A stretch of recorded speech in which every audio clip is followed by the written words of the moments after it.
하나님 말씀은 창세기 21장 8절부터 18절까지 한 목소리로 봉독합니다. 아이가 자라매 젖을 떼고 이삭이 젖을 떼는 날에 아브라함이 큰 잔치를 베풀었더라. 사라가 본즉 아브라함의 아들 애굽 여인 하갈의 아들이 이삭을 놀리는지라. 그가 아브라함에게 이르되 이 여종과 그 아들을 내쫓으라. 이 종의 아들은 내 아들 이삭과 함께 기업을 얻지 못하리라 하므로 아브라함이 그의 아들로 말미암아 그 일이 매우 근심이 되었더니 하나님이 아브라함에게 이르시되 내 아이나 내 여종으로 말미암아 근심하지 말고 사라가 내게 이른 말을 다 들으라. 이삭에게서 나는 자라야 내 씨라 부를 것임이니라. 그러나 여종의 아들도 내 씨니 내가 그로 한 민족을 이루게 하리라 하신지라. 아브라함이 아침에 일찍이 일어나 떡과 물 한 가죽 부대를 가졌다가 하갈의 어깨에 메어주고 그 아이를 데리고 가게 하니 하갈이 나가서 브엘세바 광야에서 방황하더니 가죽 부대에 물이 떨어진지라 그 자식을 관목 덤불 아래에 두고 이르되 아이가 죽는 것을 참아 보지 못하겠다 하고 화살 한바탕 거리 떨어져 마주 앉아 바라보며 소리내어 우니 하나님이 그 어린 나이의 소리를 들으셨으므로 하나님의 사자가 하늘에서부터 하갈을 불러 이르시되 하갈아 무슨 일이냐 두려워하지 말라. 하나님이 저기 있는 아이의 소리를 들으셨나니 일어나 아이를 일으켜 내 손으로 붙들라. 그가 큰 민족을 이루게 하리라 하시니라. 아멘. 지난번에 이어서 21장의 말씀을 오늘 전하려고 합니다. 21장은 그 위치가 굉장히 중요합니다. 22장은 아브라함이 이삭을 번제로 바치는 자리입니다. 거기가 아브라함이 믿음의 조상으로 우뚝 서는 자리인데 21장은 아브라함이 어떻게 믿음의 조상의 자리에 서느냐 하는 그 배경을 설명할 수 있는 곳이기 때문에 이곳부터 보도록 하겠습니다. 자, 지난번에 창세기 21장 6절 7절 여기를 함께 같이 읽겠습니다. 사라가 이르되 하나님이 나를 웃게 하시니 듣는 자가 다 나와 함께 웃으리로다. 또 이르되 사라가 자식들을 젖먹이겠다고 누가 아브라함에게 말하였으리오마는 아브라함의 노경에 내가 아들을 낳았도다 하니라. 그래서 사라가 이삭을 품에 안고 하나님이 나를 웃게 하시니 듣는 사람이 다 나와 함께 웃으리로다 라는 감격적인 표현을 하고 있어요. 그런데 이삭이라는 이름이 웃음이란 뜻이죠. 근데 그 이름이 어떻게 생겼습니까? 아브라함이 99세 때에 하나님께서 내게 내년에 아들을 낳을 것이다 그랬더니 아브라함이 엎드려 웃었단 말이에요. 왜 웃었어요? 믿어지지가 않아서요. 왜요? 99세고 아내는 89세고 생리가 끝났습니다. 그럼 아이 낳을 수 있어요? 없어요? 없어요. 그런데 낳는다고 하니까 아브라함이 엎드려 웃었죠. 하나님은 전능하신 하나님이라고 하면서 아들을 낳을 거라고 했는데 아브라함은 그 전능하신 하나님에 대한 이해가 없었단 말이에요. 그러니까 아브라함은 자기가 경험의 세계에서는 그때의 아들을 낳는 길이 있어요? 없어요? 불가능한 거예요. 그래서 엎드려 웃었어요. 그랬더니 하나님이 내가 아들을 낳을 텐데 이름을 이삭이라 하라 그랬어요. 그래서 이삭은 웃음인데 어떤 웃음? 아브라함이 믿지 못해서 웃었던 웃음이에요. 또 그 다음에 하나님이 다시 아브라함 집에 갔을 때에 내 아내 사라가 분명히 아들을 낳을 것이야 그렇게 말씀했을 때 사라가 장막 뒤에서 웃었죠. 왜 웃었어요? 너무 기뻐서? 아니에요. 역시 믿어지지 않아서. 그래서 이삭이라는 이름은 아브라함도 믿지 못해서 웃었고 사라도 믿지 못해서 웃었던 그 믿음이 없는 웃음이 그 이름이 된 거예요. 그런데 하나님은 믿음이 없다고 내치거나 꾸짖지 않으시고 결국은 그들에게 아들을 주셨단 말이에요. 그래서 사라가 90세에 아들을 품에 안았어요. 그러니 얼마나 기쁘겠어요. 얼마나 감격하겠어요. 그러니까 이때 웃음은 감격의 웃음이죠. 그 웃음을 누가 주셨어요? 예, 하나님이 주셨단 말이에요. 그래서 하나님이 나로 웃게 하시니 듣는 자가 다 나와 함께 웃으리로다. 그래서 이렇게 감격의 웃음의 이름으로 이삭의 이름이 바뀌었단 말이에요. 그래서 하나님은 믿음이 없는 우리를 이렇게 믿음을 주시고 기쁨과 감격의 웃음으로 바꿔주신 분이시다. 그것이 이제 이삭이 여기서 전능하신 하나님, 아브라함이 이삭을 품에 안으면서 전능하신 하나님을 믿게 됐겠죠. 불가능하니까 어찌 내가 아들을 얻으리요 하면서 이스마엘이나 축복해 주세요, 그렇게 말을 했었단 말이에요. 그런데 아니라 내가 아들을 낳으리니 이름을 이삭이라 하리라, 그러면서 내가 이삭과 언약을 세우겠다고 그랬거든요. 근데 정말로 그 말씀대로 됐단 말이에요. 그러니까 이제는 그 하나님의 전능하심을 안 믿을 수가 있어요? 예, 이제는 안 믿을 수가 없는 거예요. 그래서 아브라함은 이삭을 품에 안고 기쁨과 감격의 웃음을 웃을 수가 있었던 것입니다. 그래서 이제 이삭이란 이름이 어떤 과정을 거쳐서 어떤 이름이 됐는가를 우리가 살펴봤고요. 자, 이번에는 이스마엘을 내보내는 이야기입니다. 젖을 떼고서 잔치를 벌였는데 그때에 이스마엘이 이삭을 좀 희롱했다. 그런데 뭐 어떻게 했는지 모르지만 뭐 때리거나 뭐 그런 것도 아닌 것 같아요. 좀 이제 동생을 조롱을 했거나 뭐 이제 그렇게 했는데 그거를 이제 사라가 봤단 말이에요. 그러더니 사라가 뭐라 그러냐면 이 종과 그 아들을 내쫓자는 거예요. 자, 이스마엘이 누구 때문에 태어났습니까? 예, 사라 때문에 태어났어요. 사라가 자식이 없으니까 하가를 통해서라도 아들을 얻으려 해서 사라를 밀어넣어서 이스마엘이 태어났는데, 문제는 지금 내 자식이 생겼잖아요. 그러니까 이스마엘이 필요 있어요, 없어요? 자, 없으니까, 게다가 이게 뭐 형이라고 지 동생을 우습게 하는데 이게 몸종의 아들이란 말이에요. 그러니까 더군다나 이 몸종이 이스마엘 배 가지고 자기를 우습게 알았었잖아요. 그러니까 그게 마음에 그대로 상처로 있으니까 이 계집과 그 자식을 다 내쫓자, 이제 그렇게 말을 했단 말이에요. 이들은 그 기업을 물려받게 할 수 없다. 그런데 아브라함이 근심을 했단 말이에요. 왜? 그도 아들이잖아요. 그런데 어떻게 내쫓아요? 그래서 고민을 하는데 하나님께서 사라의 말을 들으라. 그래서 사라의 말을 들으라. 그래서 아브라함이 떡 한 덩어리 주고 물 한 가죽 부대 줘서 그걸 가지고 내보냅니다. 근데 그게 이해가 되세요? 이웃집에 보내는 게 아니에요. 아주 내보내는 거예요. 내보내도 나가면은 광야입니다. 광야에서 떡 한 덩어리 물 가죽 부대 하나 가지고 어떻게 살아요? 이건 죽으라고 하는 거예요. 그럼 이게 도대체 누구 뜻일까요? 이스마엘 내는 것이 누구 뜻일까요? 여러분 의사 표현을 부탁합니다. 자, 사라의 뜻이다. 아무도 안 드시네. 그럼 아브라함의 뜻이다. 역시 아무도 없어요. 그럼 하나님의 뜻이다. 안 드시는 분은 뭐예요? 맞습니다. 하나님의 뜻입니다. 자, 창세기 25장 5절에 보면 이제 아브라함이 사라가 죽은 후에 그두랄에는 아내를 맞아들여서 자식을 열어놨어요. 그 이야기입니다. 25장 5절 함께. 아브라함이 이삭에게 자기의 모든 소유를 주었고 자기 서자들에게도 재산을 주어 자기 생전에 그들로 하여금 자기 아들 이삭을 떠나 동방 곧 동쪽 땅으로 가게 하였더라. 그래서 그두라의 아들들도 내보냅니다.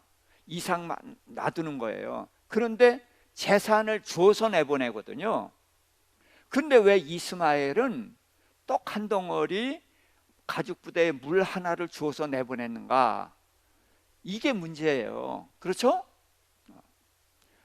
아까도 봤지만 어떻게 물이 떨어져서 목말라서 죽을 뻔했잖아요. 그래서 천사가 나타나서 물을 발견하게 해서 물을 먹여서 살았거든요. 그럼 그때 떡이 남아 있었을까요? 없어졌을까요? 없어졌어요. 그래서 굶어 죽는 겁니다. 목말라 죽고. 그런데 천사가 나타나서 보호해 줬거든요. 그래서 살아났습니다.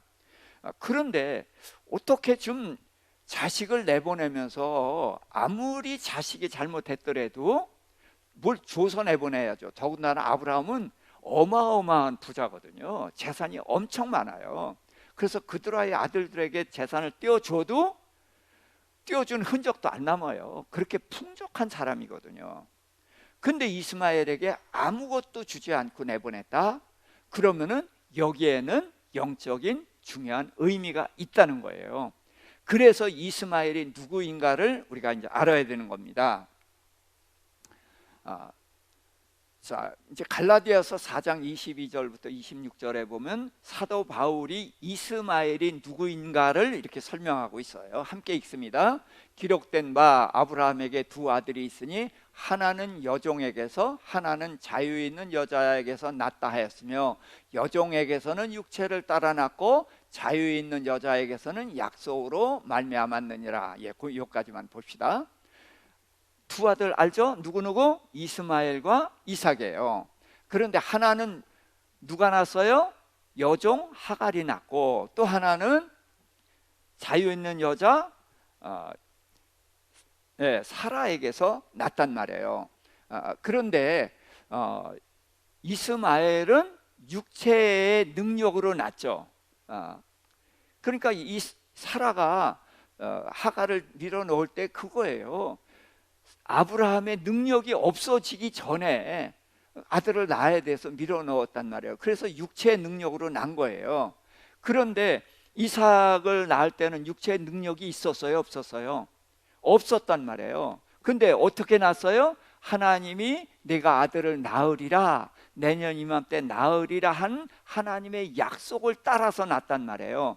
그래서 이스마엘은 육체의 자손이고 이삭은 약속의 자손이 된 것입니다. 자, 그 다음 더 읽을까요? 이것은 비유니 이 여자들은 두 언약이라. 하나는 신의 산으로부터 종을 낳은 자니 곧 하갈이라. 이 하갈은 아라비아에 있는 신의 산으로서 지금 있는 예루살렘과 같은 곳이니. 자, 여기가 우리가 난해한 곳이에요. 두 언약이다 그랬는데 하나는 신의 산으로부터 종을 낳았다. 자, 하갈이 이삭을 낳은 것은 어디서 났어요? 아브라함 집에서 났어요. 그렇죠? 신의 산하고 아무 상관이 없어요. 근데 신의 산으로부터 종을 낳은 자가 곧 하갈이다, 이렇게 연결을 시키고 있거든요. 이건 뭐예요? 실제 장소가 아니라 영적인 의미를 지금 얘기하고 있는 거란 말이죠. 자, 신의 산에서 이스라엘 백성에게 하나님이 뭘 주셨죠? 십계명 돌판을 주셨잖아요. 이게 하나님이 율법을 주셨단 말이에요. 지금 그 얘기를 하는 거예요. 근데 율법을 받았는데 그 율법을 받아 가지고서 율법대로 살고 있는 곳이 어디예요? 지금 예루살렘이거든요. 예루살렘에서 하나님을 섬기고 있는 성전이 있잖아요. 그런데 여기가 신의 산으로부터 연결됐다. 무슨 얘기예요? 신의 산을 율법을 받았고 지금 예루살렘에서도 율법대로 살아가고 있는 것이죠. 예. 그런데 그와 그의 자녀들은 더불어 종노릇하고 있다. 그래서 지금 이스라엘 온 백성이 종노릇하고 있다고 말하는 거예요. 이건 우리가 동의하기가 어렵거든요. 그런데 지금 누구에게 종노릇하고 있습니까? 로마의 지배를 받고 있단 말이에요. 그러니까 로마에게 종노릇하고 있다, 그렇게 표현을 해도 되지만 더 깊은 영적인 의미가 있으니까 일단은 여기서 생각을 접어두고 마음에 담아둡니다. 오직 위에 있는 예루살렘은 자유자니 곧 우리의 어머니다. 그래서 위에 있는 예루살렘이 어디예요? 하나님이 계신 곳, 천국을 말하는 거예요. 그래서 우리는 그 천국에 속한 자다, 이제 이렇게 이야기를 하는 것입니다. 그래서 조금 더 보도록 하겠어요. 자, 갈라디아서 4장 27절부터 31절인데 함께 기록된 바 잉태하지 못한 자여 즐거워하라 산고를 모르는 자여 소리질러 외치라 이는 홀로 사는 자녀의 자녀가 남편 있는 자의 자녀보다 많음이라 하였으니. 자, 여기는 이사야서 54장 1, 2절 말씀인데 이사야서 53장은 예수님이 십자가 지고 죽으시고 부활하신 그 내용을 담은 거예요. 그런데 여기서 홀로 사는 자의 자녀 그러면 이게 우리가 볼 때 과부의 자녀같이 생각되잖아요. 근데 이건 과부의 자녀가 아니라 창세기 3장 15절에 아담과 하와가 범죄했을 때 하나님 뭐라고 그랬어요? 뱀의 후손과 여자의 후손 얘기를 하셨잖아요. 여자의 후손 이야기를 한 게 바로 예수님이죠. 그래서 이사야서에는 또 이런 말씀이 있죠. 처녀가 잉태하여 아들을 낳으리니 그 이름을 임마누엘이라 하리라. 그래서 처녀가 잉태한 하나님의 아들 메시아 예수 그리스도가 오실 것을 말씀하신 거란 말이죠. 여기서도 홀로 사는 자의 자녀는 과부의 자녀가 아니라 바로 남편이 없는 자의 자녀예요. 남편이 없으면 애를 낳을 수 있어요, 없어요? 없어요. 마리아가 그 처녀잖아요. 남편과 동침하기 전에 잉태됐잖아요. 그런데 처녀는 애 못 낳아요. 그렇죠? 근데 어떻게 애를 가졌어요? 누가 심었어요? 하나님이 심으셨단 말이에요. 그래서 여자는 밭이고 남자는 씨거든요. 그래서 우리 모두는 다 남자의 후손이었어요. 그렇죠? 근데 남자가 죄를 범했기 때문에 우리 모두는 죄인이었단 말이에요. 그래서 이 죄인을 구하려고 하는데 사람이 죄를 졌기 때문에 사람이 그 죄를 감당해서 구해야 되는데 사람은 모두가 죄인인 거예요. 석가모니가 아무리 훌륭해도 그도 누구의 후손이에요? 아담의 후손이에요. 남자의 후손이란 말이죠. 그러니까 그도 누구예요? 죄인이에요. 그러니까 그도 자기 죄로 죽을 수밖에 없는 거예요. 그래서 여자의 후손이라는 것은 여자가 애를 낳은 것이 아니에요. 여자는 밭이니까 심어야 되는데 죄인이 심으니까 죄인이 나왔단 말이에요. 이제까지 콩 심으면 콩 나고 팥 심으면 팥 나는 것처럼 죄인이 심어서 온 세상에 죄인이 퍼졌는데 이 죄를 해결할 사람이 없는 거예요. 그래서 죄를 해결할 사람이 없으니까 하나님이 오시는데 하나님이 사람으로 오셔야 되거든요. 그래서 하나님이 마리아의 몸에 씨를 심었어. 그래서 마리아가 낳은 것이 예수님인데 예수님은 그래서 하나님이 아버지인 거예요. 그러니까 하나님이 아버지니까 죄가 없죠. 남자의 후손이 아니란 말이에요. 죄가 없고 또 마리아의 몸을 통해서 육체를 가졌으니까 예수님은 완전한 하나님, 완전한 사람이란 말이에요. 반신 반인이 아니라 완전한 하나님이고 완전한 사람인 거예요. 그런데 완전한 하나님이시기 때문에 죄가 없이 육체를 가진 거예요. 그래서 예수님이 우리 죄를 담당하고 죽으시고 부활하셔서 우리를 죄에서 구원해 내셨단 말이에요. 지금 이제 그 얘기를 하는 거예요. 그래서 예수 그리스도를 믿은 우리들을 홀로 사는 자의 자녀다 이렇게 표현을 하는 겁니다. 지금 자, 이런 표현을 알아야 돼서 남편 있는 자의 자녀, 그게 뭐예요? 아담의 낳은 자서 세상의 모든 사람들을 말하는 거예요. 그들보다 이제 이 예수를 믿는 홀로 사는 자의 자녀가 더 많음이라. 그런데 그렇게 하나님의 기대가 이렇게 많아질 수 있다고 그러는데 아직 많아지진 못하고 있죠. 그런 다음에 이제 더 읽겠습니다. 형제들아 너희는 이삭과 같이 약속의 자녀라. 그때 육체를 따라난 자가 성령을 따라난 자를 박해한 것 같이 이제도 그러하도다. 그러나 성경이 무엇을 말하느냐? 여종과 그 아들을 내쫓으라. 여종의 아들이 자유 있는 여자의 아들과 더불어 유업을 못지 못하리라 하였느니라. 아멘. 자, 그래서 우리는 이삭과 같이 언약의 자손이라는 거예요. 네? 우리가 누구의 피를 받아서 자녀가 된 게 아니라 바로 하나님의 약속, 그 약속을 믿었기 때문에 우리가 그 하나님의 자녀가 됐단 말이에요. 그거를 이제 설명을 하는 것입니다. 그래서 이스마엘은 육체의 자손이기 때문에 하늘나라를 상속받을 수 없는 것처럼 아브라함의 재산을 상속받을 수 없다, 그렇게 말씀하신 거예요. 그런즉 형제들아, 우리는 여종의 자녀가 아니요 자유 있는 여자의 자녀다. 그래서 우리와 믿지 않는 사람을 지금 얘기하는 것입니다. 로마서 9장 6절부터 8절입니다. 함께. 그러나 하나님의 말씀이 폐하여진 것 같지 않도다. 이스라엘에게서 난 그들이 다 이스라엘이 아니요 또한 아브라함의 씨가 다 그의 자녀가 아니라 오직 이삭으로부터 난 자라야 내 씨라 불리리라 하셨으니 곧 육신의 자녀가 하나님의 자녀가 아니요 오직 약속의 자녀가 씨로 여기심을 받느니라. 자, 그래서 이스라엘에게서 난 그들이 다 이스라엘이 아니다. 참 이해하기 어려운 말이에요. 자, 이스라엘은 지금 앞에 이스라엘은 야곱이죠. 그렇죠? 야곱이 난 12지파로 번진 백성의 이름이 뭐예요? 이스라엘이에요.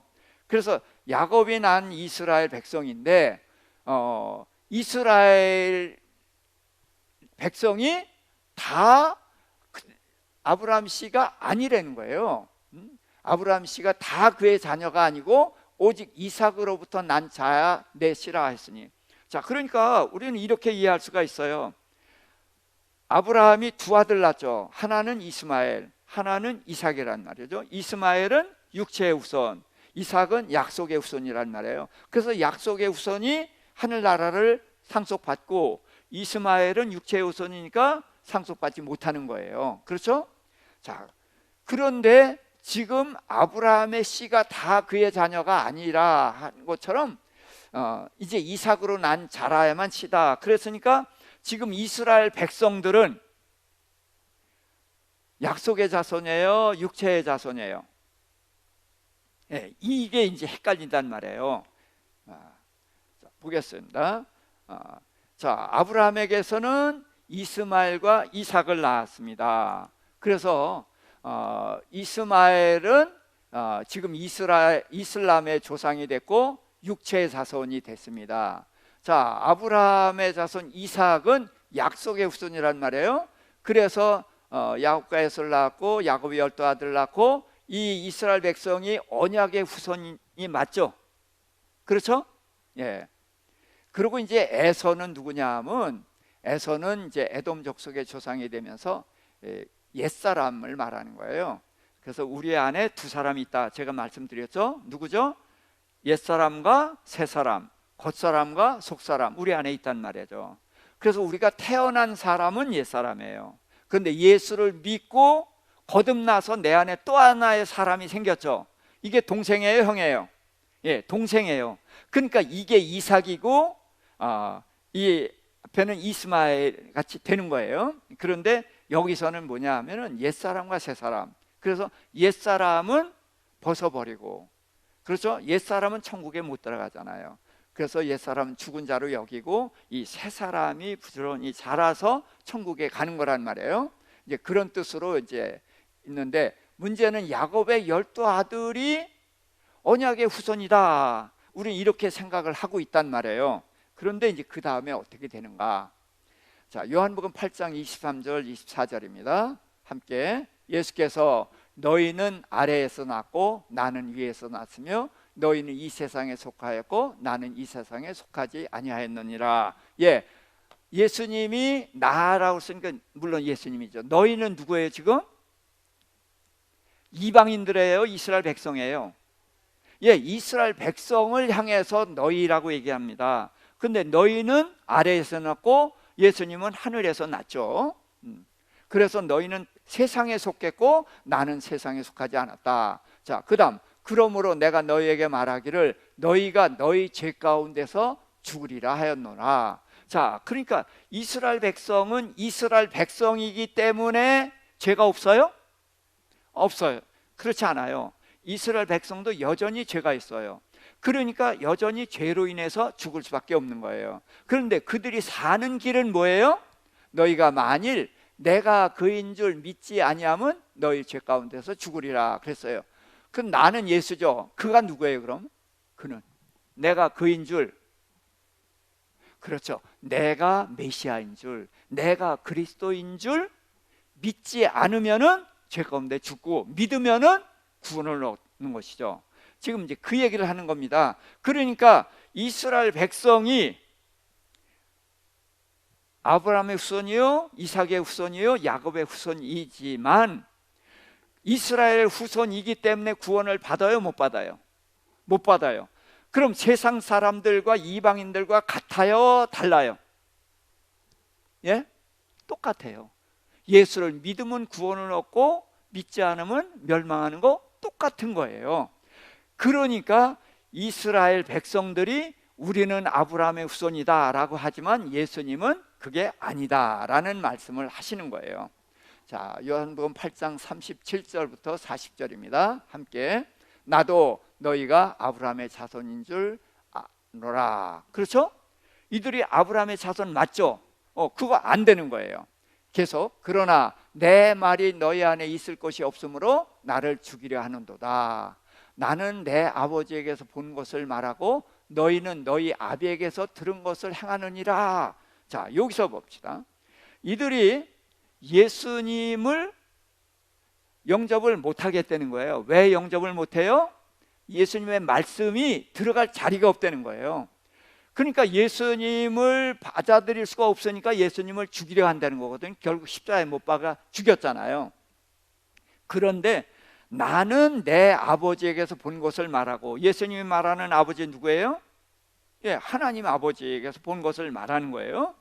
하늘로서 내려왔기 때문에. 너희는 너희 아비에게서 들은 것을 행하느니라. 그랬을 때 너희 아비가 누구예요?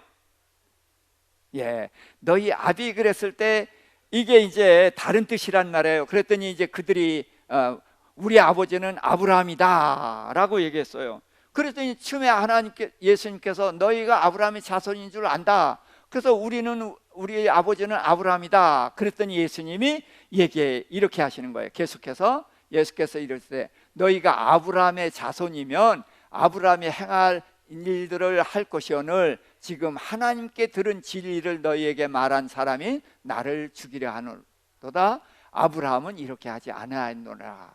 그래서 너희는 아브라함의 자손이라는 거예요? 아니라는 거예요? 아니라는 거예요. 자, 여기까지 동의가 되시죠? 그래서 이스라엘 백성들은 아브라함의 후손이요 이삭의 후손이니까 우리는 언약의 후손이라고 생각을 하고 있다는 거예요. 우리도 그렇게 이해를 했었어요. 그런데 이들이 언약의 후손이에요? 아니에요? 아니죠. 육체의 후손이죠. 누구처럼? 이스마엘처럼 육체의 후손이다. 그래서 이스마엘은 육체의 후손을 말하는 것이고, 그게 이제 이스라엘 백성을 깨우치기 위해서 이스마엘이 필요했던 거예요. 자, 그 다음에 요한복음 8장 44절입니다. 너희는 너희 아비 마귀에게서 났으니 너희 아비의 욕심대로 너희도 행하고자 하느니라. 그는 처음부터 살인한 자요 진리가 그 속에 없으므로 진리에 서지 못하고 거짓을 말할 때마다 제 것으로 말하나니 이는 그가 거짓말쟁이요 거짓의 아비가 되었음이라. 그래서 너희는 누구에게서 났다?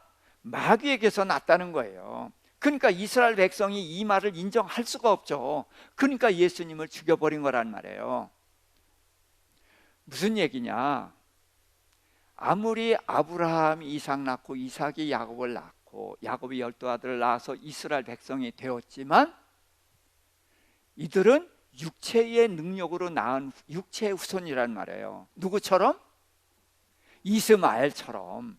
예. 그래서 이스마엘은 이스라엘 백성이 아브라함의 육체 후손이라는 것을 설명하기 위해서 하나님이 낳게 하신 거예요. 그래서 이스마엘은 하늘 아버지 유산을 아무것도 받지 못하는 거예요. 그래서 쫓겨나는 겁니다. 근데 그두라가 낳은 아들들은 유산을 상속받잖아요. 그런데 차이가 있어요.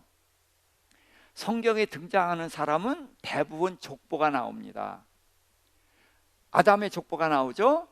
그래서 가인과 아벨이 있는데 가인이 아벨을 죽이고 하나님을 떠났어요. 그래서 하나님을 떠난 가인의 족보가 나옵니다. 아벨 대신 셋을 주셔서 아담 셋으로 이어지는 족보가 나옵니다. 그렇게 해서 하나님 족보가 계속 나와요. 또 아브라함이 이제 노아가 세 아들 낳고 세 아들의 족보도 이제 셈과 함과 야벳 족보가 나옵니다. 그래서 이제 아브라함이에요.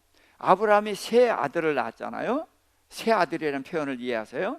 이스마엘, 이삭, 그드라의 아들 둘.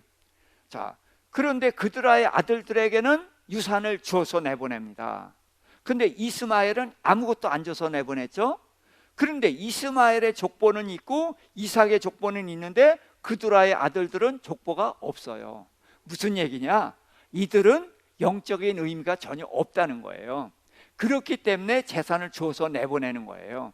근데 이스마엘은 영적인 의미가 있기 때문에 영적으로 유산을 상속받으면 절대로 안 된단 말이에요. 그래서 아무것도 주지 않고 내보내고 가다가 굶어 죽고 목말라 죽지 않게 하나님이 보호해 주셔서 살아나게 해주신 거란 말이에요. 그래서 성경의 의도를 알아야 된다는 거예요. 그래서 이스마엘은 하나님의 유산을 상속받을 수 있는 것은 육체의 능력으로 낳은 것으로는 불가능하다. 제가 아무리 믿음이 좋다고 해도 제 믿음 때문에 제 아들이나 딸이 하늘나라를 상속받을 수가 없잖아요. 그런 말씀을 하시는 것입니다. 그래서 여기서 이제 우리가 꼭 기억을 해야 되는 것은 온 세상 사람들이 멸망받을 수밖에 없는 것입니다. 설사 아브라함의 자손, 이삭의 후손들이라 할지라도 그들도 전부 육체의 자손인 거예요. 다만 이삭 한 사람만이 언약의 후손이거든요. 이삭이 야곱과 에서를 낳을 때도 하나님이 에서를 선택하라 그들에게 무슨 약속을 주신 게 아니란 말이에요. 리브가에게만 하나님께서 야곱을 택하셨던 것을 알고 이제 야곱에게 대를 이렇게 하고요. 야곱이 12아들을 낳았지만 그들이 언약에 의해서 태어난 게 아니란 말이죠. 육체의 능력으로 다 낳았단 말이에요. 그래서 언약의 후손은 이삭 한 사람인 거고, 성경에서는 이삭을 통해서 천하 만민이 복을 얻으리라 그랬거든요. 그런데 이삭의 후손 이스라엘이죠. 이스라엘을 통해서 천하 만민이 복을 얻은 일이 있습니까? 없습니까? 없어요. 그래서 그 이삭은 누구를 말하는 거냐? 메시아 예수 그리스도를 말하는 거예요. 상징하는 인물인 거예요. 그래서 이 구약 성경에서 이런 의미들을 이제 알아야만 되는 것입니다. 자, 이제 이스마엘에 대해서는 우리가 그렇게 깨달았고요. 그 다음에 이제 브엘세바인데 여기도 이제 성경을 좀 보도록 하겠습니다. 창세기 21장 22절부터 24절입니다. 성경을 보세요. 그때에 아비멜렉과 그 군대 장관 비골이 아브라함에게 말하여 이르되 네가 무슨 일을 하든지 하나님이 너와 함께 계시도다. 그런즉 너는 나와 내 아들과 내 손자들에게 거짓되이 행하지 아니하기를 이제 여기서 하나님을 가리켜 내게 맹세하라. 내가 네게 후대한 대로 너도 나와 내가 머무는 이 땅에 행할 것이니라. 아브라함이 이르되 내가 맹세하리라. 그렇게 해서 이제 맹세를 한 곳인데 부엘은 우물이란 뜻이에요. 그래서 부엘라 헤로이 이런 것은 이제 그 우물, 이제 부엘이라는 우물이라는 것을 나타내는데 세바는 맹세 그런 것입니다. 그래서 엘리사벳 그러죠. 엘리사벳은 엘리는 나의 하나님이고 사벳은 걔 맹세예요. 그래서 하나님이 내게 맹세하셨다. 그래서 사벳이라고 하는 거거든요. 그래서 부엘 세바, 그래서 맹세 우물이라는 곳인데, 자, 아브라함은 이 아비멜렉이 다스리는 땅의 나그네예요. 근데 왕이 왜 나그네를 찾아옵니까? 자, 이거를 설명하려고 저는 이제 중국에서 강의할 때 이렇게 표현을 해요. 내가 하얼빈 공항에 내렸더니 흑룡강 성장이 나를 마중 나와서 그랬더니 에이 그럴 리가 있어요? 그래. 왜? 아니 도마로서 저 도마 선생이죠. 도마 선생님이 누구인 줄 알고 그 성장이 마중 나오겠습니까? 그래 맞아. 아브라함이 자기 땅에 사는 나그네인데 왕이 왜 나그네를 찾아왔겠어? 이게 이해가 안 돼야 정상인 거야. 이제 그렇게 해서 제가 이야기를 풀어가거든요. 왕이 자기 땅의 나그네를 볼 일도 없지만 보고 싶으면 너 일리 와 그러면 되거든요. 자, 이 아비멜렉이 누구냐 하면 아브라함의 아내 사라를 아내로 취했던 아비멜렉이에요. 그래서 사라를 아내로 취했는데 하나님이 나타나서 그냥 아주 무섭게 다뤘잖아요. 그래서 내가 다 죽을 거다. 그래서 아브라함의 아내니까 돌려보내라. 그러면서 돌려보내라고 해놓고서도 이미 재앙을 내렸어요. 그래서 그 집안에 태를 다 닫으셨단 말이에요. 그게 어떻게 증상으로 나타나는지 모르지만 그러면서 내가 아브라함이 우리 선지자인데 아브라함이 너를 위해서 기도하면 나을 거야. 이제 그렇게 얘기를 했단 말이에요. 그래서 아비멜렉은 아브라함의 거짓말에 속아서 굉장히 혼났단 말이에요. 하나님이 나타나서 금방 죽일 것 같이 얘기를 하셨고 돌려보내지 않으면 뭐 어떻게 된다 그러고서 이미 재앙을 내려가지고 모든 태를 닫아버렸단 말이에요.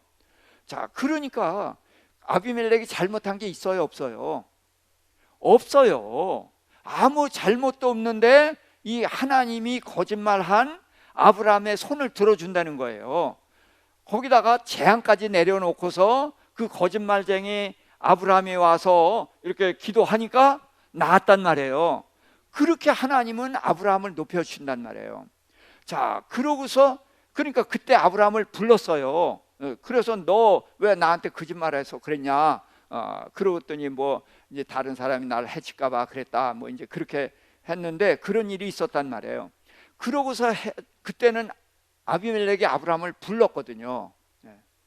그런데 그 후에 가만히 보니까 아브라함이 그때서야 아는 거예요. 그 사라가 89세나 먹은 꽤 나이가 많은 그런 여자랬던 걸 그때서야 알았죠. 그런데 그 노인네들이 아들을 낳았단 말이에요.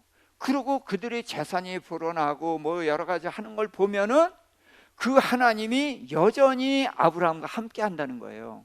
그러니까 아비멜렉은 이게 제일 두려운 게 뭐냐면 아브라함이 정직하게 사는데 내가 그를 해쳐서 그 하나님이 나를 쳤다면은 이해가 돼요. 근데 나는 전혀 잘못이 없어. 아브라함이 거짓말을 했는데 거짓말에 속은 나를 그 하나님이 치셨단 말이에요. 근데 그 하나님이 지금도 여전히 아브라함과 함께 하고 있거든. 그러니까 아브라함을 찾아간 거예요. 누가 높은 거예요? 아브라함이 높은 거예요. 그래서 왕이 찾아갔는데 누굴 데리고 찾아갔습니까? 군대 장관을 데리고 찾아가요. 그럼 왜 군대 장관을 데리고 가요? 군대 장관이 뭐 하는 사람이에요? 국방을 책임지는 사람이란 말이죠. 그러니까 아브라함을 찾아가는 곳은 국가의 안전에 관련된 일이다. 그래서 찾아간 겁니다. 그래서 무슨 얘기를 했냐? 노란 데만 같이 읽습니다. 시작. 내가 무슨 일을 하든지 하나님이 너와 함께 하시도다. 그래서 무슨 일을 하든지 그건 뭐예요? 네가 정직하거나 거짓말을 하거나 심지어 사기를 치더라도 하나님 누구 편? 네 편이다, 그 얘기를 한 거예요. 그러니까 너는 나와 내 아들과 내 손자에게 뭐를 하지 말아달라? 거짓말 좀 하지 말아달라. 문제는 거짓말인지 아닌지 분별을 할 수 있으면 안 속는데 모르니까 속는단 말이에요. 그러면 누굴 징계해야 되는 거예요? 거짓말하는 자를 징계해야 되는데 이 하나님은 거짓말하는 아브라함의 편이란 말이야. 그러니까 내가 거짓말하는지 아닌지 분별할 길이 없고, 그러니까 제발 거짓말을 하지 말아달라. 네가 거짓말을 해서 우리가 속아서 그러면은 네 하나님은 또 우리를 징계할 거고, 그럼 나라가 위태롭단 말이야. 그래서 국방장관을 데리고 와서 이 문제를 이야기한 거란 말이에요. 그러니까 하나님은 아브라함 편이래요. 그래서 너는 나와 내 아들과 내 손자 대대로 거짓말하지 말라. 그러면 너도 네 아들과 내 손자가 대대로 거짓말 좀 하지 말아달라 그랬는데, 그 아들이 거짓말 했어요 안 했어요? 똑같이 거짓말 했잖아요. 그래서 이삭이 아내라고 그러니까, 누이라고 그러니까, 이 아브라함에게 속은 왕이니까 저놈도 지 아버지 닮아서 또 그러는 거 아니야? 그래서 유심히 한번 쳐다봤더니 리브가를 껴안거든. 그러니까 당장 불러서 너 왜 아내를 누이라고 했어? 그랬더니 이제 저기 다른 사람이 날 해칠까 봐 그랬다. 그랬더니 이 왕이 이삭을 보호해 준단 말이에요. 왜 보호해요? 우리 백성이 이젠 아비멜렉은 다른 여자 쳐다볼 나이가 아니에요. 그런데 자기 백성이 리브가가 이쁘니까 찝적댔다가는 그 하나님이 이 나라의 징계를 내릴 거잖아.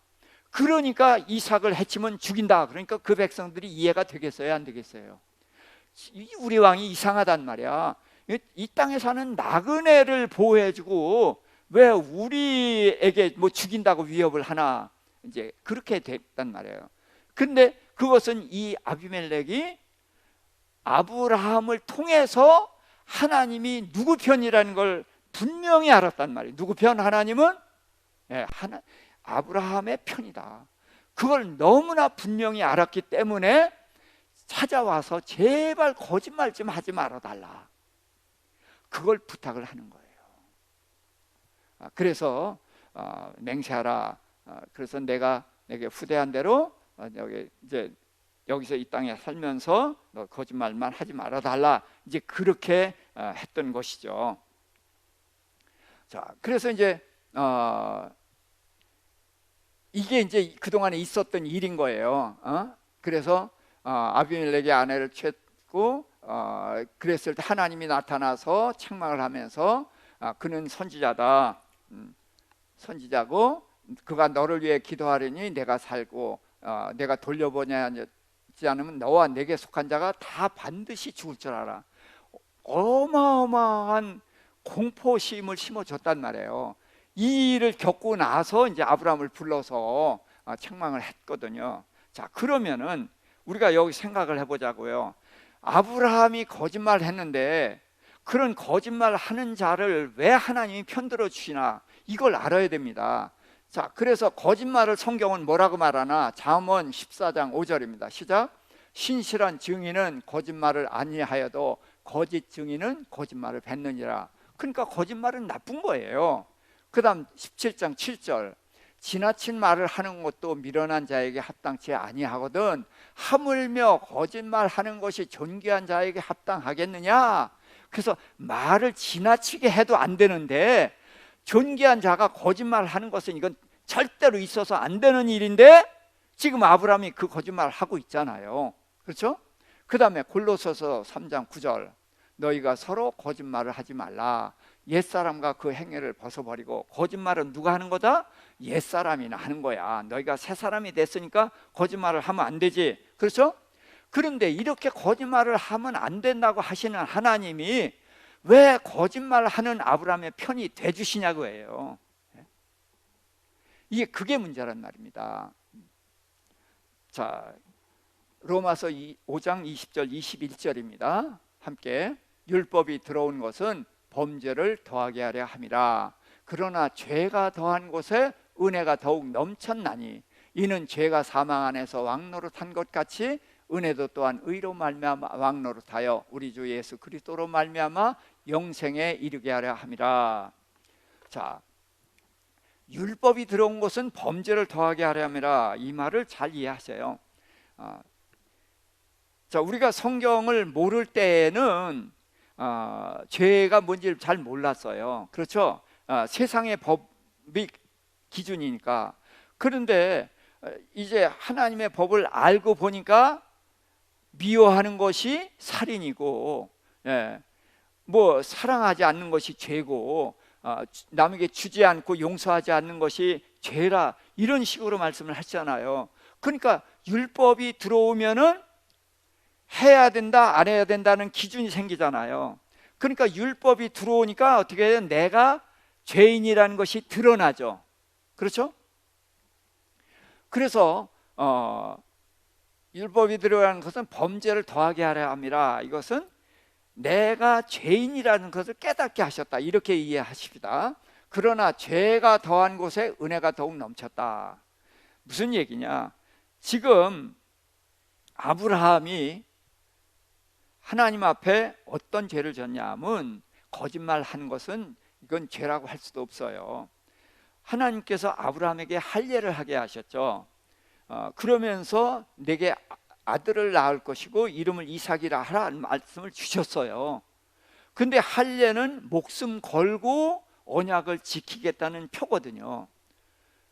그런데 이삭이 잉태될 즈음에 젊은 왕 아비멜렉에게 사라를 주었단 말이에요. 그럼 하나님의 약속을 믿은 거예요, 안 믿은 거예요? 안 믿은 게 아니라 하나님의 약속을 완전히 깨트려 버리는 것이 된 거예요. 그러니까 할례를 했으면 목숨 걸는 것이기 때문에 아브라함이 죽어야 되거든요. 근데 하나님께서는 죽어야 되는 아브라함을 오히려 높여주셔서 선지자다, 네가 선지자다 그랬으니까 가서 기도해주면 그게 나을 거야. 그래서 하나님은 오히려 아브라함을 높여주신다는 거예요. 아내를 찾아주시고. 자, 그래서 제가 이거 얘기할 때 그 초나라 왕 얘기를 했었죠. 다시 한번 말씀을 드릴게요. 이 비유를 하면은 이해가 되기 때문에 한 번 더 말씀드릴게요. 초나라에 장이라는 왕이 있었습니다. 그때 옛날 왕은 전쟁을 많이 했죠. 그래서 전쟁을 하던 중에 고립이 돼 버렸어요. 그래서 적에 둘러싸여서 죽을 직전에 있는데 어떤 젊은 왕이 왕을 보호하기 위해서 힘써서 아주 혼신의 힘을 다해서 왕을 지켜주고 있더란 말이죠. 그러다가 이제 구원군이 오는 바람에 왕이 구원을 받아서 그 젊은 장수를 보니까 낯선 얼굴이에요. 근데 온몸이 핏덩이가 돼 있는 거예요. 그래서 자네 도대체 누구길래 나를 위해서 이렇게 목숨을 버려가면서 이렇게 나를 지켜줬는가? 내가 자네에게 큰 상을 내리겠다. 그랬더니 아닙니다. 나는 이전에 죽은 목숨인데 왕께서 나를 살려주셨기 때문에 내가 왕을 지키기 위해서 싸웠던 것입니다. 이 사람아, 그게 무슨 말인가? 그랬더니 이전에 있었던 일을 얘기하는 거예요. 이전에 이제 이 왕이 만조백관을 초대해 놓고 이제 큰 잔치를 베풀었어요. 그래서 이제 술과 음식이 있는데 그때 자기가 사랑하는 애첩이 있어서 그를 자랑도 할 겸 또 그들의 이제 위로도 되게 할 겸, 그래서 그 애첩을 불러서 자, 장수들에게 술 좀 따라줘라. 그래서 그 술을 따라주는데 바람이 휙 불어가지고 불이 다 꺼진 거예요. 그런데 그러면서 이 애첩이 소리를 지르는 거예요. 비명을 지르면서 임금님, 어떤 사람이 나를 만졌습니다. 그러면서 임금님 빨리 불을 켜세요. 그러면서 이 중국 사람들은 이렇게 모자 쓰고 그 모자 위에 이렇게 갓 위에 올라간 거 있고 여기다 깃털을 달았잖아요. 그래서 이거를 꺾었다는 거예요. 그러니까 임금님 그걸 꺾었으니까 빨리 불을 켜세요. 그러면 범인이 누군지 금방 밝혀지죠. 그럼 범인이 밝혀지면 그는 이미 죽은 목숨이죠. 자, 그런데 임금이 잠깐 불을 켜지 말아라. 그러면서 모두 머리에 있는 것을 그거 다 꺾어라. 그래서 누가 범인인지 밝히지 않았단 말이에요. 그런데 그 젊은 장수가 바로 그 범인이었다는 것이죠. 그래서 용서의 힘이 얼마나 위대하냐, 그것을 말씀하시는 거거든요. 그러니까 아브라함이 지금 죽을 죄를 진 거예요. 하나님은 99세 될 때까지 기다렸거든요. 그래서 100세의 아들을 낳게 하려고 그랬는데 그때 젊은 왕에게 사라를 줘버리면은 이삭이 누구 아들이 되는 거예요? 아비멜렉의 아들이 되는 거예요. 자, 이것이 되면은 큰일 나는 거거든. 하나님의 모든 계획이 다 망가지는 거예요. 그런데도 하나님은 아브라함을 징계하지 않고 오히려 아브라함을 높여주시다. 그래서 죄가 더한 곳에 은혜가 더욱 넘쳤다. 예. 그러니까 아브라함이 하나님의 모든 계획을 망쳤으니까 큰 죄를 진 거죠. 할례 언약대로는 아브라함이 죽어야 되는 거예요. 그러니까 죽을 죄를 진 거예요. 근데 하나님은 죽을 죄를 졌는데 그 죄를 용서하시고 어떻게 했어요? 그를 오히려 높여주셨단 말이에요. 그러니까 그 높여주신 것 때문에 어떻게 죄가 더한 곳에 은혜가 넘쳤다는 거예요. 아브라함이 작은 죄를 졌는데 용서받았으면 하나님 고맙습니다. 그러면 잊어버리고 지나가는 거예요. 그러나 죽을 죄를 졌고 여기서 끝장나는 건데 하나님은 그 죄를 용서하실 뿐만 아니라 오히려 그를 높여주셨단 말이에요. 그러니까 은혜가 더욱 넘쳤다. 죄가 더한 곳에 은혜가 넘친다. 그래서 아브라함은 여기서 하나님의 사랑이 얼마나 큰지를 마음에 깨달았단 말이에요. 자, 우리는 여기선 그냥 하나님이 용서하신 것으로 넘어갔어요. 근데 우리를 용서하시기 위해서 하나님이 그냥 용서할게 말씀으로 하신 것이 아니라 사랑하는 아들 독생자 외아들을 십자가에 못 박아 죽이면서 우리를 용서하셨단 말이죠. 그러니까 우리가 받은 은혜는 아브라함의 받은 은혜에 비교할 것이 없이 엄청난 은혜를 받았죠. 그런데 우리는 왜 이제 아브라함처럼 못하느냐 하면은 이 은혜가 우리 머릿속에 들어와 있기 때문에 그래요. 머리로는 알아요. 그런데 이 가슴으로 은혜가 느껴지지가 않아.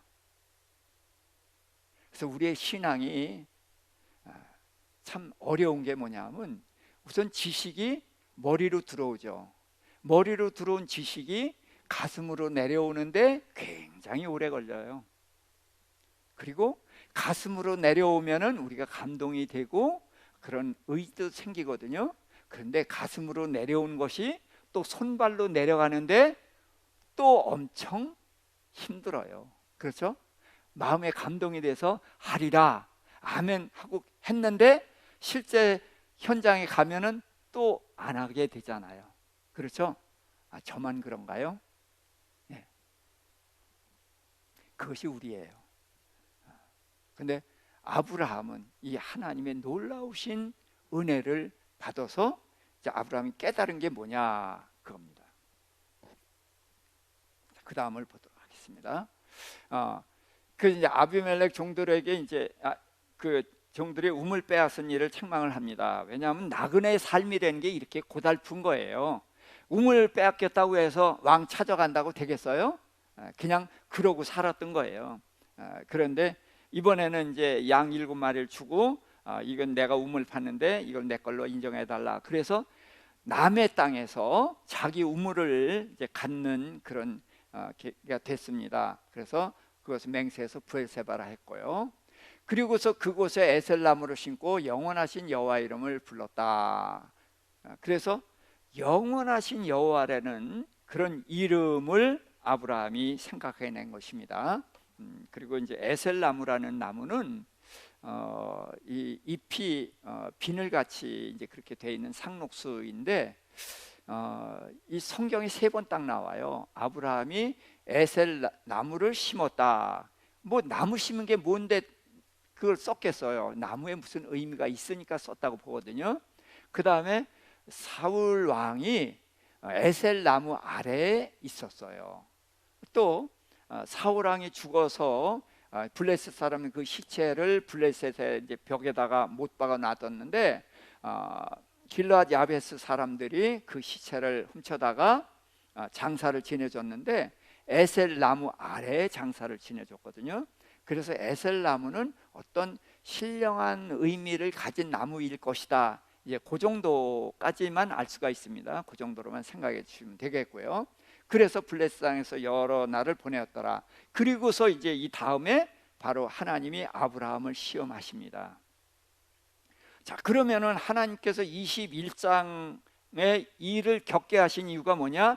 22장의 하나님의 시험을 통과할 수 있는 자료를 다 주신 거예요. 그래서 21장을 정리하면 이렇습니다. 이삭을 품에 안았습니다. 그러면서 누굴 믿게 됐습니까?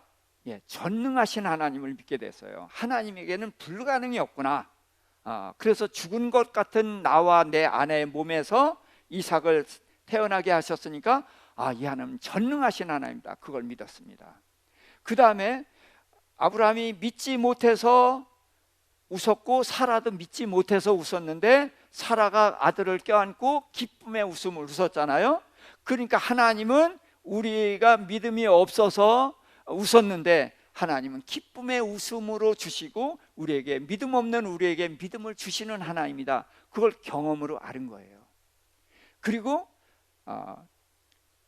이제 브엘세바에서 그랄 왕 아비멜렉이 찾아온단 말이에요. 그걸 통해서 그가 뭐라고 해요? 하나님이 분명히 너와 함께 하신다를 받고 그것 때문에 왔단 말이에요. 그러니까 하나님은 나와 함께 하시고 그 말대로 거짓말 좀 하지 말아라. 나는 거짓말쟁이였단 말이에요. 거짓말쟁이였는데도 하나님은 공의의 하나님이면서도 나를 사랑해 주셨단 말이에요. 그래서 아브라함은 하나님은 나를 사랑하시는 하나님입니다. 그래서 아브라함이 알고 믿은 하나님은 세 분 하나님입니다. 하나님은 언약을 하시고 그 언약을 반드시 지키셔요. 너를 축복하면 복주고 너를 저주하면 저주한다. 그래서 아내를 빼앗겼을 때 저주하고 아내를 찾아주시고 그 약속을 지키시는 거고, 또 내 이름을 창대하리라. 그런데 왕을 찾아오게 만들어서 자기 이름을 높여주신단 말이에요. 하나님은 약속하면 반드시 지키신다. 그래서 언약의 하나님. 그리고 이 하나님은 내가 잘못하더라도 나를 사랑하시는 하나님, 내 편이신 하나님. 그리고 이 하나님은 전능하신 하나님, 못할 것이 없다. 그래서 이 세 하나님을 알았고 믿었습니다. 그래서 이 세 하나님을 분명히 알고 믿게 되면은 이제 세상에 무서울 것이 없는 그런 믿음의 용사가 되는 것이고, 아브라함은 이 믿음 때문에 마침내 하나님의 시험을 다 이겨내게 되는 것입니다. 그래서 우리는 이 세 하나님에 대한 아브라함을 통해서 이것을 꼭 배워야 됩니다. 하나님은 언약을 하시면 반드시 지키신다. 그래서 언약에는 반드시 약속이 붙어 있어요. 약속이. 주라 그러면 누르고 흔들어서 갚아주리라, 이런 약속이 있어요. 그래서 하나님 약속을 지키시는 분이다, 이걸 믿고 이 하나님은 모든 일을 나를 위해서 하셔요. 나를 사랑하시는 분이란 말이죠. 그러니까 주라, 그것도 누굴 위해서 하는 거예요? 받는 사람이 아닌 주는 나를 위해서 하시는 말씀이에요.